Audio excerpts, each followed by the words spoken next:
चाहिए। और इसके साथ साथ रूढ़िजन्य विधि को भी आपको देखना पड़ेगा पेशा में। और पेशा का धारा 4 का ग अंगा पढ़िए, आपको बहुत ताकत देती है, ये समझने का आवश्यकता है। आपका जंगल काटेगा कोई तो आपसे परमिशन लेगा, आपका गांव में कोई विकास काम करेगा तो आपसे परमिशन लेगा। अगर विकास योजना आ गया है तो उनमें क्या राशि आई और क्या नहीं, यह चिट्ठी आप पेशा का अधिकार लेकर के आप क्या बोलते हैं, आपके कलेक्टर को भी पूछ सकते हैं, आपके पंचायत का प्रतिनिधि को पूछ सकते हैं, आपका सर्कल अधिकारी को पूछ सकते हैं, आपके गांव में जो अधिकारी जाते हैं उनको पूछ सकते हैं। हर लोग को ताकत देती है, पेशा हमें ताकत बनाती है। अभी आपने देखा ना, शिव जी को पूजा करने के लिए लोग आए, कोई बकरी लेकर के आया बलि चढ़ाने के लिए, कोई सुअर लेकर आया बलि चढ़ाने के लिए, कोई लाल चुनरी लेकर के आए कि भगवान का ये शक्ति है उसको प्रदर्शित करने के लिए। किसी ने नृत्य किया कि हम किस तरह से लोगों को मोबिलाइज करते हैं, अपने गांव में एकत्रित आना है। आपने थोड़ा सा गुंडा दूर जी का दिया है, ऐसे भगवान बिरसा मुंडा ने भी अंग्रेज को भगाने के लिए, जल जंगल जमीन को संरक्षित करने के लिए एक हुंकार भरे थे। सिर्फ 25 साल का युवा इस देश को बचाने का काम किया और उन्होंने उलगुलान शुरू किया और उसी उलगुलान के माध्यम से देश को जागृत कर दिया और बोले कि भारत जो भी यहाँ अंग्रेज आए हैं उनको वापस जाना पड़ेगा, किसी को झारखंड और देश के कोना में रहने का अधिकार नहीं है। उनसे पहले भी लेकिन जो युवा ने आंदोलन किया और आज इसी युवा के नाम से उनके जन्म जयंती के शुभ अवसर पर देश के यशस्वी प्रधानमंत्री ने जनजातीय गौरव दिवस का नाम दिए और आज हमारा सम्मान बचा। इतना ही नहीं, हमारे देश के राष्ट्रपति के रूप में भी एक आदिवासी बेटी खड़ा होकर के आज देश को संचालन का काम करती है और देश और दुनिया के सामने अपने वक्तव्य को रखती है और बताती है कि हम लकड़ी भी काटने जाते हैं तो लकड़ी काटने से पहले हम प्रणाम करते हैं, तब हम लकड़ी काटते हैं। ये हमारा रूढ़िजन्य विधि है।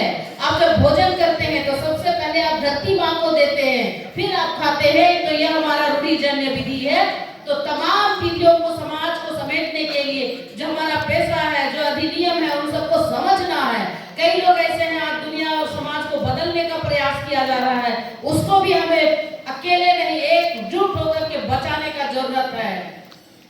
हम तो सोचते हैं, अभी हम लता दीदी के बारे में बात कर रहे थे, मैं भी आपका छत्तीसगढ़ से जुड़ा हुआ सरगुजा बेल्ट के पास में गुमला जिला है, वहीं की मैं रहने वाली हूँ, लेकिन मेरा गांव लोहरदगा और गुमला जिला के बीच में है।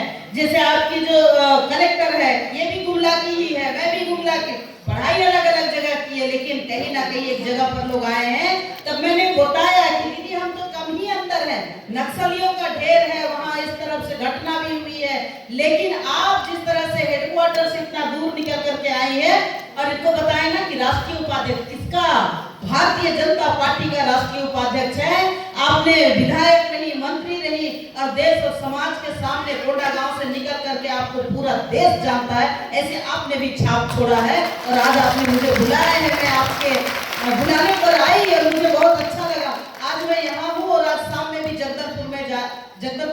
जगदलपुर जा रही हूँ। तो ये कहीं ना कहीं समाज को जोड़ने के लिए जनजाति समुदाय, चाहे किसी का बेटा बेटी को कोई किसी तरह से जो जनजाति समुदाय से नहीं है और उनको टॉर्चर करते हैं, जाति सूचक शब्द बोलते हैं, उनका जमीन को छीनते हैं, उनके खिलाफ कुछ बोलते हैं, चाहे सर्विस में भी रहते होंगे और उनका सीनियर अधिकारी उनको किसी भी तरह का एट्रोसिटी करते हो, शोषण करते हैं, तो जनजातीय आयोग में आप ऑनलाइन हमें शिकायत दर्ज कर सकते हैं। और हमारा जो वेबसाइट है वो NCST ग्राम्स के नाम से जाना जाता है, आप गूगल में सर्च करेंगे तो वहां मिलेगा।